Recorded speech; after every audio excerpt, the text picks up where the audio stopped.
Hevalên hêja wek Enstitûya Kurdî ji ber belavbûna jiyana Koronayê me navber da kursên zimanê Kurdî. Daxwaza me ji we ev e, li malên xwe de fêrbûna zimanê Kurdî bidobîn. Piştî vê keraseta em ê dîsa kursên xwe berdewam bikin.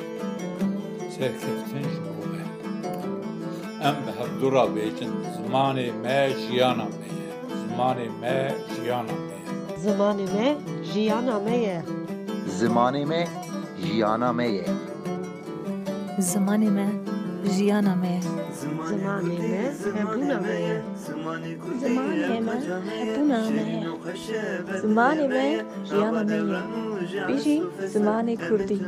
Em ê di mala xwe de fêrbûna zimanê Kurdî bidobîn. Em ferbûna zimanê xwe di mal de didobînin. Em fêrbûna zimanê xwe li malê didomînin.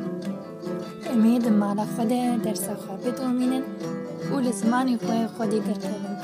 Bijî zimanê Kurdî.